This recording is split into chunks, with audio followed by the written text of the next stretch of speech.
সরকারের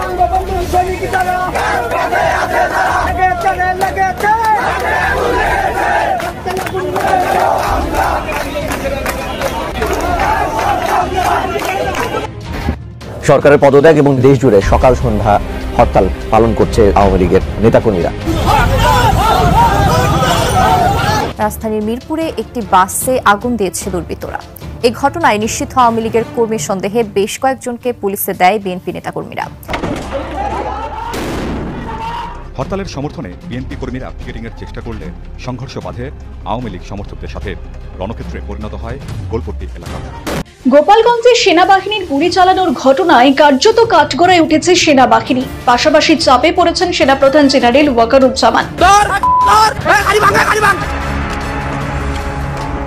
একটি সমাবেশ, দফায় দফায় সংঘর্ষ, অগ্নিসংযোগ আর গুলিতে রণক্ষেত্রে রূপ নেয় গোপালগঞ্জ শহরের পৌর পার্ক ও লঞ্চঘাট এলাকা। কথার সাথে কথার লড়াই হতে পারে, কথার সাথে কখনো গায়ে হাত দেওয়ার, মঞ্চ আগুন জ্বলিয়ে দেওয়ার, ব্যানার পুড়িয়ে দেওয়ার, রক্তাক্ত করার লড়াই হতে পারে না। এগুলো ফ্যাসিবাদী চরিত্র। আমরা স্পষ্ট করে বলি, আমরা যেমন আমাদের ভুল সংশোধন করব, আমরা দেখব আমাদের প্রবীণরা কি কথা বলছে। পৃথিবীর ইতিহাসে আপনারা ঘাটলেই দেখতে পাবেন, যেখানে জাতিসংঘের স্থায়ী কোনো অফিস হয়েছে সে দেশে গোলযোগ লেগেই আছে। বাংলাদেশের মধ্যে জাতিসংঘের অফিস করার জন্য বা জাতিসংঘের অফিস হওয়ার জন্য অনুমতি দিয়েছে ডক্টর ইউনূস সরকার।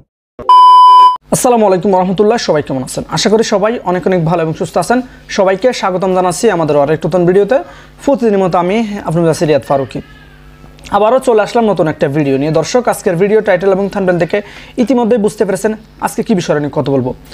দেশে যে বর্তমানে রাজনৈতিক চলমান অস্থিরতা চলতেছে, আওয়ামী লীগ, বিএনপি, এনসিপি সহ দেশের বিভিন্ন রাজনৈতিক দলের মধ্যে যে একটা অস্থিরতা চলতেছে নির্বাচনকে কেন্দ্র করে, এবং আওয়ামী লীগ নিয়ে বিভিন্ন সময় আলোচনা সমালোচনা যেন লেগে থাকে। কিছু ঘটলে আওয়ামী লীগের নাম দিয়ে দেওয়া হচ্ছে, সেটা আওয়ামী লীগের দূষর। বিভিন্নভাবে যখন রাজনৈতিক অস্থিরতা চলতেছে, তারই ধারাবাহিকতায় আজকের ভিডিওটা আমরা আপনাদের মাঝে তুলে ধরার চেষ্টা করেছি। ইতিমধ্যে আপনারা সবাই ভিডিওর শুরুতে বেশ কিছু অংশ বিশেষ দেখেছেন, যে অংশ বিশেষগুলো দেখে বুঝতে পেরেছেন আজকের ভিডিওটা কতটা গুরুত্বপূর্ণ হতে চলেছে। আজকের ভিডিওটা আমরা খুবই সুন্দরভাবে সাজিয়েছি দেশে যে বর্তমান চলমান পরিস্থিতি চলতেছে তারই ধারাবাহিকতায়। আজকের ভিডিওটা অনেক অনেক গুরুত্বপূর্ণ, তাই সবাইকে আমি অনুরোধ করবো এক মুহূর্তে না টেনে সবাই ভিডিওটি ধৈর্য সহকারে দেখে আপনার মূল্যবান মতামত কমেন্টে জানাবেন। দর্শক, আর বেশি কথা না বাড়িয়ে আমরা ভিডিওর বাকি অংশগুলো একটু ধারাবাহিকভাবে একটু দেখে আসবো। তার আগে আমি ছোট্ট একটি অনুরোধ জানাতে চাই, যারা ফারুকি অনলাইন ইউটিউব চ্যানেলটিতে এখনো নতুন আছেন প্লিজ দয়া করে আমাদের চ্যানেল সাবস্ক্রাইব করে সাথে থাকবেন। যারা ইতিমধ্যে সাবস্ক্রাইব করছেন তাদেরকে অসংখ্য ধন্যবাদ। দর্শক, আর বেশি কথা না বাড়িয়ে ধারাবাহিকভাবে ভিডিওর বাকি অংশগুলো আমরা একটু দেখে আসবো। সেনাবাহিনীর গুলি চালানোর ঘটনায় কার্যত কাঠগড়ায় উঠেছে সেনাবাহিনী। পাশাপাশি চাপে পড়েছেন সেনাপ্রধান জেনারেল ওয়াকারুজ্জামান। তাকে কি এবার গ্রেপ্তার করা হতে পারে? তার কারণ শেখ হাসিনা যেভাবে হুঁশিয়ারি দিয়েছেন এবং ভারতের চাপে মোহাম্মদ ইউনূস কি সেই পথে হাঁটতে চলেছেন, এমন নানা প্রশ্ন দানা বেঁধেছে গোপালগঞ্জের ঘটনার পর। গোপালগঞ্জের ঘটনায় ভারতের প্রতিক্রিয়া কি, এই প্রশ্ন উঠে আসছে বিভিন্ন ক্ষেত্রে। ভারতের তরফে সাংবাদিক বৈঠকে যে বক্তব্য তুলে ধরা হয়েছে তাতে বাংলাদেশ বুঝে গিয়েছে ভারত তাদের পাশে নেই। এরপর বাংলাদেশের তরফ থেকেও একটি খবর সামনে এসেছে। আল জাজিরা একটি প্রতিবেদন প্রকাশ করেছে। সেখানে বলা হচ্ছে বাংলাদেশ, পাকিস্তান ও চীনের সৃষ্টি করা ওই জোটে থাকবে না। আসলে এই পরিস্থিতিতে ভারতের বিরুদ্ধে যাওয়ার কোনো সাহস নেই বাংলাদেশের। অর্থাৎ গোপালগঞ্জের ঘটনা আন্তর্জাতিক ক্ষেত্রে ভারত বাংলাদেশ সম্পর্ক এবং তাদের অবস্থার নতুন একটি অধ্যায়ের জন্ম দিল। অনেকে বলছেন, যে কুকর্ম করলেন সেনাপ্রধান, মানুষের বিশ্বাস নিয়ে খেলা করলেন, তাদেরকে তিনি গ্রেপ্তার হতে পারেন। কারণ শেখ হাসিনা গোপালগঞ্জের ঘটনার পর সেনাবাহিনীর বিরুদ্ধে ক্ষোভ উগরে দিয়েছেন। তার নির্দেশে কি অ্যাকশনে নামলো ভারত? জানা যাচ্ছে ভারতের বিদেশ মন্ত্রকের তরফে গোপালগঞ্জ নিয়ে বেশ কিছু মন্তব্য করা হয়েছে।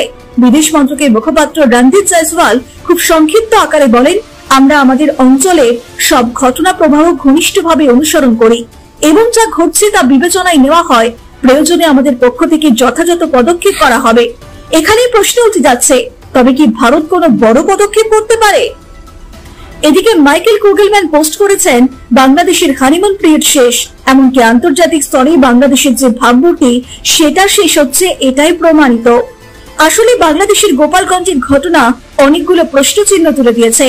গত বছর বৈষম্য বিরোধী ছাত্র আন্দোলনের সময় সেনাপ্রধান জেনারেল ওয়াকারুজ্জামান বলেছিলেন, নিরীহ ছাত্রদের ওপর গুলি চালাবো না। এমনকি সেনাপ্রধান বেশ কিছু সাক্ষাৎকারে বলেছিলেন সাধারণ মানুষের উপর গুলি চালানোর কালচার বাংলাদেশ সেনাবাহিনী নেই। তাহলে সামান্য বিক্ষোভ ঠেকাতে কেন সেনাবাহিনী সাজোয়া গাড়ি নিয়ে যেতে হলো, কেন গুলি চালাতে হলো? গোপালগঞ্জের ঘটনায় চূড়ান্ত মানবাধিকার লঙ্ঘন হয়েছে বলে মনে করছেন বিশেষজ্ঞরা। আর এই ঘটনার পর ভারত যে কোনোভাবেই বাংলাদেশের সঙ্গে থাকবে না সেটাও প্রমাণিত। শুধু তাই নয়, দেহগুলিকে ময়নাতদন্ত ছাড়াই সৎকার করে দেওয়া হয়েছে। সেনাবাহিনীর বিরুদ্ধে অভিযোগ সৎকার করতে চাপ সৃষ্টি করা হয়েছে। তাহলে প্রশ্ন, কি করে বিচার পাওয়া যাবে? এদিকে গোপালগঞ্জ পুরুষ শূন্য, কারণ মোহাম্মদ ইউনূসের নেতৃত্বাধীন প্রশাসন ধরপাকড় চালাচ্ছে এবং গ্রেপ্তার করছে। ফলে আতঙ্ক সৃষ্টি হয়েছে গোপালগঞ্জের মানুষের মধ্যে। বাংলাদেশ সরকার এবং সেনাবাহিনীর অমানবিক চেহারা সেটা বেরিয়ে এসেছে। এমনকি সেনাবাহিনীর পক্ষ থেকে যে বিবৃতি দেওয়া হয়েছে তাতে স্পষ্ট করে কোনো উল্লেখ নেই কেন গুলি চালানো হয়েছে। সরকারের তরফ থেকে যেন আনুষ্ঠানিকভাবে মানতেই নারাজ কোনো মৃত্যুর ঘটনা ঘটেছে।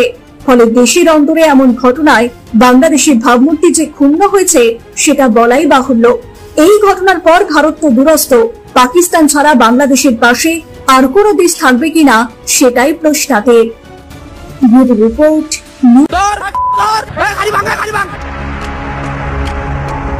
একটি সমাবেশ, দফায় দফায় সংঘর্ষ, অগ্নিসংযোগ আর গুলিতে রণক্ষেত্রে রূপ নেয় গোপালগঞ্জ শহরের পৌর পার্ক ও লঞ্চঘাট এলাকা।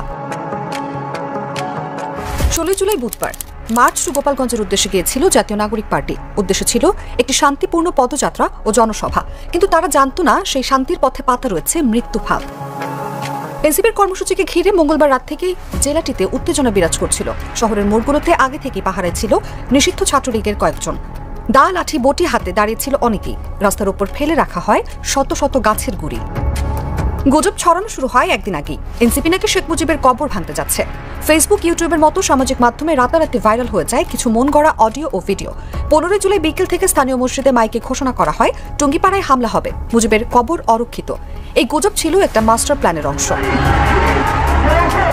স্থানীয়রা বলছেন, ভারতে অবস্থানরত পলাতক স্বৈরাচার শেখ হাসিনা নিজেই ফোনে কথা বলেন ছাত্রলীগ, যুবলীগ, মহিলা, আওয়ামী লীগ সহ বিভিন্ন সহযোগী সংগঠনের নেতাদের সঙ্গে। এদিকে গণমাধ্যমের হাতে আসা এক অডিও বার্তায় হাসিনাকে বলতে শোনা যায়, ওদের কেউ যেন গোপালগঞ্জের মাটি থেকে অক্ষত না ফেরে। পরদিন সকাল থেকে মাঠে নামে নিষিদ্ধ লীগের নেতাকর্মীরা। পুলিশ জানায়, নিষিদ্ধ ছাত্রলীগের গোপালগঞ্জ জেলার সাধারণ সম্পাদক আতাউর রহমান পিয়ালের নেতৃত্বে পুলিশের গাড়িতে হামলা চালানো হয় চর দুর্গাপুর এলাকায়। আরেকদিকে জেলা প্রশাসকের কার্যালয় ও জেলা কারাগারে হামলা চালায় সভাপতি নিউটন মোল্লার দল। তাদের টার্গেট জেলা আওয়ামী লীগের আটক সাধারণ সম্পাদক জি এম শাহাবুদ্দিন আজমকে ছিনিয়ে নেওয়া। তবে সেনাবাহিনীর কঠোর অবস্থানের কারণে সেই চেষ্টা ব্যর্থ হয়। শহরের কেন্দ্রস্থল পৌর পার্কে মঞ্চ বানানো হয় এনসিপির। নেতাদের গাড়ি বহর দুপুরে পৌর পার্কে পৌঁছাতে না পৌঁছাতেই লাঠি, সোটা, রড, আগ্নেয়াস্ত্র সহ আওয়ামী লীগের দলীয় কর্মীরা ভেঙে ফেলে মঞ্চ। জয় বাংলা স্লোগান দিয়ে আগুন ধরিয়ে দেওয়া হয়, ছিঁড়ে ফেলে ব্যানার, পোস্টার। প্রত্যক্ষদর্শীরা বলেন, এমন হামলা গোপালগঞ্জে বহু বছরেও দেখিনি। হামলাকারীদের নেতৃত্বে ছিল কলকাতায় আত্মগোপনে থাকা নিষিদ্ধ ছাত্রলীগ সভাপতি সাদ্দাম হোসেন। তিনি ফেসবুক লাইভে এসে সরাসরি বলেন, ওদের কেউ যেন শহর থেকে বেঁচে না যায়। সামাজিক মাধ্যমে ছড়ানো এসব নির্দেশনা আরো উস্কে দেয় উত্তেজনা। এদিকে এনসিপি নেতারা জানায়, তাদের টুঙ্গিপাড়ায় কোনো কর্মসূচি ছিল না। পুরো অপপ্রচারটি ছিল গোপন পরিকল্পনার অংশ। শরীয়তপুরের জাজিরে ছিল তাদের পরবর্তী কর্মসূচি। সেখানেও আগেভাগেই হামলার প্রস্তুতি নেওয়া হয়। ঘোষের চর, মানিকদহ, ডুমুরিয়া, পাইককান্দি, কোনাপাড়া এসব গ্রামের সাধারণ মানুষকে বিশ্বাস করানো হয় এনসিপি দেশদ্রোহী। একদল ক্ষুব্ধ মানুষ এই বিশ্বাস নিয়েই নামেন পথে। ভুল তথ্য, গুজব আর রাজনৈতিক হিসেব নিকেশে তৈরি করা হয় যুদ্ধমঞ্চ। সন্ধ্যায় আটক হন গোপালগঞ্জ জেলা মহিলা আওয়ামী লীগ নেত্রী ইয়াসমিন আলম, যিনি কলকাতা থেকে স্বামী শফিকুল আলম কাজলের নির্দেশে নারীদের সংঘবদ্ধ করেছিলেন। ঘটনার পর তিনি নিজের ভেরিফাইড ফেসবুক পেজে সাবেক স্বরাষ্ট্র প্রতিমন্ত্রী সোহেল তাজ লেখেন, নাহিদ, সার্জি, হাসনাত ও জারাকে হত্যা করতেই এই হামলা। আশ্চর্য হব না যদি ডেভিল রানী নিজেই এই নির্দেশ দেন। মূলত গুজবকে হাতিয়ার বানিয়ে এনসিপির শান্তিপূর্ণ কর্মসূচিকে পরিণত করা হয় দেশের রাজনীতির ইতিহাসের আরও একটি রক্তাক্ত স্মৃতি। আসসালামু আলাইকুম, আমার চ্যানেলে আপনাদের সকলকে স্বাগত। পৃথিবীর ইতিহাসে আপনারা ঘাটলেই দেখতে পাবেন, যেখানে জাতিসংঘের স্থায়ী কোনো অফিস হয়েছে সে দেশে গোলযোগ লেগেই আছে। বাংলাদেশের মধ্যে জাতিসংঘের অফিস করার জন্য বা জাতিসংঘের অফিস হওয়ার জন্য অনুমতি দিয়েছে ডক্টর ইউনূস সরকার। আরো বিভিন্ন চুক্তি করেছে আমেরিকার সাথে। জাতিসংঘ আমেরিকার ইশারায় চলে, আমরা সকলেই ভালো করেই জানি। আর এই জাতিসংঘের অফিস করার ঘোষণা দেওয়ার ফলে বাংলাদেশে এখন অনেক সমকামিতা প্রমোট হবে। দ্বিতীয়ত, বাংলাদেশে সবসময় যুদ্ধ অবস্থা তৈরি হবে, গৃহযুদ্ধ অবস্থা তৈরি থাকবে। ডক্টর ইউনূস নিজে সরকারে টিকে থাকার জন্য যত কিছু ছাড় দেওয়ার আমেরিকাকে ছাড় দিবে এবং জাতিসংঘ বাংলাদেশে যত কিছু করার সকল কিছু করতে পারবে। এই সকল বিষয় ভারত বুঝে গিয়েছে, চীনও বুঝে গিয়েছে এবং রাশিয়া তো আগে থেকে এসব ব্যাপার ভালো করে বুঝতে পেরেছে। সে কারণে এখন রাশিয়ার সেনাবাহিনীর প্রধান, চীনের সেনাবাহিনীর প্রধান, ভারতের সেনাবাহিনীর প্রধান, এই 3 প্রধানের একটা বৈঠকে গুঞ্জন শোনা যাচ্ছে আমেরিকার আধিপত্যবাদের বিরুদ্ধে দক্ষিণ এশিয়াতে। কারণ আমেরিকা কিছুদিন নমনীয় হয়, ইন্ডিয়ার সাথে সম্পর্ক ভালো করে, আবার যখন দেখে যে আমার সুযোগ আছে দক্ষিণ এশিয়াতে আমি অবস্থান করার এবং বাংলাদেশের মধ্যে ঢুকে ঘাঁটি করার, তখন আবার পিছপা হয়ে যায়, ইন্ডিয়ার সাথে সম্পর্কের অবনতি হয়ে যায়। আবার এই কিছুদিনের মধ্যে ডক্টর ইউনূস অনেক কিছু ছাড় দিয়ে যে গোপন চুক্তিগুলো করেছে, এরপরেই আমেরিকা ডিপ স্টেট এবং আমেরিকার পররাষ্ট্রনীতিতে অনেক কিছু আমূল পরিবর্তন হয়নি, কিন্তু তাও অ্যাক্টিভ হয়ে গিয়েছে আমেরিকার পররাষ্ট্রনীতি এবং দক্ষিণ এশিয়ার ডিপ স্টেট। সে কারণে ডক্টর ইউনূস একটু কনফিডেন্স পাচ্ছে, এনসিপিও কনফিডেন্স পাচ্ছে, সকল জায়গায় পদযাত্রা করছে এবং আর্মিও নির্বিচারে গুলি করার সাহস পাচ্ছে। কারণ আর্মিকে সম্পূর্ণরূপে শেল্টার দিচ্ছে আমেরিকা এবং জাতিসংঘ। সে কারণে আর্মি মনে করছে আমরা এখন গুলি করে মানুষ হত্যা করলে জাতিসংঘ থেকে আমাদের উপর প্রেশার আসবে না, আর আমাদেরকে তো বিলিয়ন বিলিয়ন টাকা দিয়েছেই, আমরা অনেক সুখে শান্তিতে থাকতে পারবো। তার উপরে ডক্টর ইউনূসেরও ছায়া আমাদের উপর আছে, আমেরিকার ছায়া আমাদের উপর আছে। ইন্ডিয়া কি করবে, চীন কি করবে, মধ্যখান দিয়ে কিন্তু ডক্টর চেয়েছিল চীনের সাথে ভালো সম্পর্ক করার জন্য, আবার আমেরিকার সাথে সম্পর্ক রাখবে, ব্যালেন্স করবে। কিন্তু দেখতে পাচ্ছে এভাবে হলে কিন্তু আমেরিকা ডক্টর ইউনূসের সাথে থাকবে না, সেটা দিবে না। সে কারণে এখন চীনের সাথে সম্পর্ক নষ্ট করে, ভারতের সাথে সম্পর্ক নষ্ট করে, রাশিয়ার সাথে সম্পর্ক নষ্ট করে, শুধু আমেরিকার সাথে সম্পর্ক টিকিয়ে রাখার জন্য সকল কিছু ছাড় দিচ্ছে, গোপন চুক্তি করছে।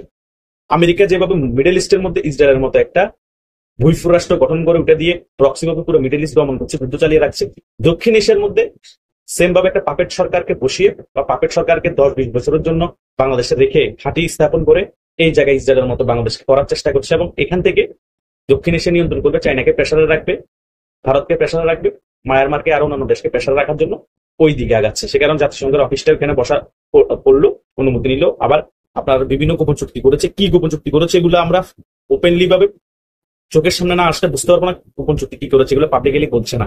হয়তো বা ঘাঁটির চুক্তি হতে পারে, সেন্ট মার্টিন দিয়ে দিতে পারে, বাংলাদেশের সার্বভৌমত্বের হুমকি হতে পারে, এমনও চুক্তি করে ফেলছে হয়তো সরকারে টিকে থাকার জন্য ডক্টর ইউনূস। তাই এখন ইন্ডিয়া, চায়না, রাশিয়া সক্রিয় হয়ে যেতে হবে। সক্রিয় যদি না হয় তাহলে আমেরিকার আধিপত্যবাদ বাংলাদেশে ঠেকানো যাবে না। আর আমেরিকার আধিপত্যবাদ যদি গেড়ে বসে ঘাঁটি করে ফেলে বাংলাদেশে, তাহলে চায়নারও খবর আছে, ইন্ডিয়ারও খবর আছে, 100%। রাশিয়ারও পাওয়ার খর্ব হবে দক্ষিণ এশিয়ায়। এই কারণে 3টা দেশ এখন একত্রিত হতে হবে। বাংলাদেশের ব্যাপার অলরেডি একত্রিত হওয়ার এবং বৈঠকে বসা 3 বাহিনী, সেনাবাহিনীর প্রধান 3 দেশের, দেখা যাক কোন দিকে পানি কোন দিকে গড়ায়। আর যদি এখন ডক্টর ইউনূস সরকারকে ছাড় দেয় আর আমেরিকার ব্যাপারে সিরিয়াস না হয়, তাহলে ক্ষতিটা যা হওয়ার আওয়ামী লীগের কি ক্ষতি হবে? আওয়ামী লীগের থেকে ভারতের ক্ষতি বেশি হবে, চীনের ক্ষতি বেশি হবে, তাদের আধিপত্য খর্ব হবে। আওয়ামী লীগ তো বাংলাদেশের ভিতরেই একটা রাজনীতি।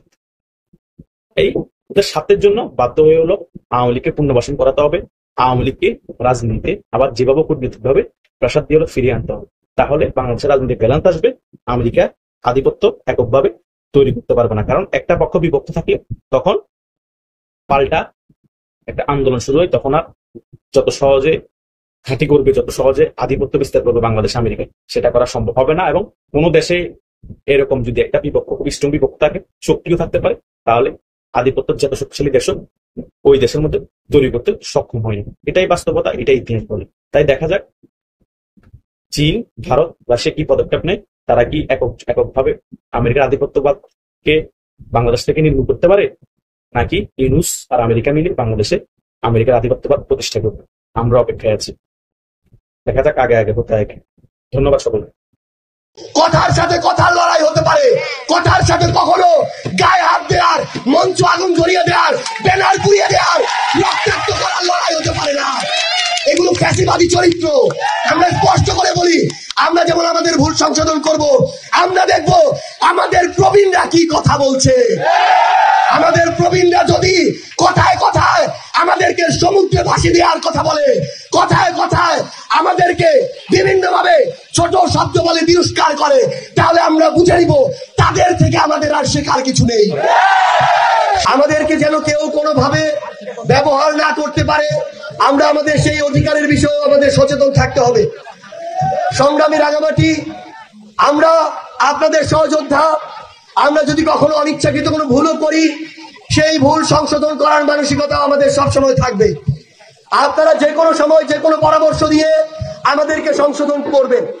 কিছুদিন পূর্বে এমন হয়েছিল, আমারই একটি ভুল হয়েছিল, অনিচ্ছাকৃত আমাদের আরেক সংগ্রামী পাহাড়ের জনপদ বান্দরবান নিয়ে আমার থেকে অনিচ্ছাকৃত আরেকটি কথা বের হয়েছিল। পরক্ষণেই আমার মনে হয়েছে এই কথাটি আমার আসলে বলা উচিত হয়নি। আমি আজকেও আপনাদের সামনে সেটির জন্য দুঃখ প্রকাশ করতে চাই। তবে একটি গুরুত্বপূর্ণ বিষয় হচ্ছে, আমাদের এই রাষ্ট্র কাঠামোতে, আমাদের এই আমলাতন্ত্রে, আমাদের এই বিভিন্ন বাহিনীতে একটা কালচার আছে, একটা চর্চা আছে যে কেউ যদি কোনো জায়গায় অপরাধ করে, কোনো দুর্নীতির সাথে সম্পৃক্ত থাকে, কোনো সরকারি কর্মকর্তা কর্মচারী আমলা, তাকে পানিশমেন্ট পোস্টিং হিসেবে পার্বত্য চট্টগ্রামে, উত্তরাঞ্চলের নীলফামারী, লালমনিরহাট, পঞ্চগড়, ওইদিকে ভোলা, এইসব জেলায় পাঠিয়ে দেওয়া হয়। আমাদের এই রাষ্ট্র ব্যবস্থার কাছে প্রশ্ন, এই যে উত্তর, দক্ষিণ, পূর্ব, পশ্চিমের প্রান্তিক জেলাগুলোতে আমাদের যে ভাইরা বোনেরা, যে সাধারণ জনগণ বসবাস করে, তারা কি অন্যান্য জনগণ থেকে ভিন্ন নাকি? সেখানে কেন এভাবে পানিশমেন্ট পোস্টিং দেওয়া হবে? এই পানিশমেন্ট পোস্টিং এর মাধ্যমে কোন একজন অসৎ অফিসারের সাজা হতে পারে না। তার নির্ধারিত আইনি কাঠামোর মধ্য দিয়ে তাকে তার অপরাধ অনুযায়ী শাস্তির আওতায় নিয়ে আসতে হবে। কারণ যে দুর্নীতিবাজ, যে বিভিন্ন জায়গায় সরকারি কর্মকর্তা কর্মচারী হয়ে ক্ষমতার অপব্যবহার করেছে, সে যদি ওই ঢাকায় থাকে সেখানেও করবে, সে যদি রাঙামাটিতে আসে এখানেও করবে। এই জন্য আমরা কোন দুর্নীতিবাজ থেকে শুরু করে যেসব আমলা, সরকারি কর্মকর্তা কর্মচারী কিংবা অন্য যে কেউ এই ধরনের ক্ষমতাকে অপব্যবহার করবে, তাকে আমরা বাংলাদেশের কোন জায়গায় জনগণের সেবক হিসেবে চাই না। কারণ তারা যতটা না জনগণের সেবক হয়ে ওঠে, তার চেয়ে বেশি সুযোগ পেলেই জনগণের শোষক হয়ে ওঠে। আমাদের সংগ্রামী সহযোদ্ধারা, আমরা আপনাদেরকে আরেকটা অনুরোধ জানাই, আমাদের রাজনীতি চলবে, আমাদের জীবন চলবে, কিন্তু আমাদের এই পাহাড়ি জীব বৈচিত্র্যকেও আমাদের বাঁচিয়ে রাখতে হবে। আপনারা সংগ্রামী, আপনাদের রক্তে সংগ্রাম, আপনাদের শরীরের জিনে সংগ্রাম, আপনাদের মনে রাখতে হবে আপনাদের এই লড়াই সংগ্রাম, আপনাদের এই জীবন, আপনাদের জীব বৈচিত্র্য পাহাড়ের সাথে ওতপ্রোতভাবে জড়িত। এই পাহাড়কে কেউ যেন ব্যক্তি স্বার্থে, পারিবারিক স্বার্থে ব্যবহার না করতে পারে। এই পাহাড়কে কেউ যেন সাময়িক আপনাদেরকে সুবিধা দিয়ে আপনাদের এই পাহাড় থেকে শুরু করে আপনাদের জীবনযাত্রাকে ব্যাহত না করতে পারে। দুই একদিন আর কিছু টাকার দিকে তাকিয়ে একটা পুরো জেলা, একটা পুরো অঞ্চলের জীব বৈচিত্র্য যেন কয়েকজন ব্যবসায়ীর কাছে কুক্ষিগত না হয়, এটা আপনাদেরকে সচেতন ভাবে লক্ষ্য রাখতে হবে। সংগ্রামী সহযোদ্ধারা, আরেকটি অনুরোধ আপনাদেরকে জানাই, আমাদের যদি যে কোনো কথায় বা কাজে ভুল হয় আমরা সংশোধন করে নিব, কিন্তু কথার সাথে কথার লড়াই হতে পারে। কথার সাথে কখনো গায়ে হাত দেওয়ার, মঞ্চ আগুন জ্বলিয়ে দেওয়ার, ব্যানার পুড়িয়ে দেওয়ার, রক্তাক্ত করার লড়াই হতে পারে না। এগুলো ফ্যাসিবাদী চরিত্র। আমরা স্পষ্ট করে বলি, আমরা যেমন আমাদের ভুল সংশোধন করব, আমরা দেখব আমাদের প্রবীণরা কি কথা বলছে।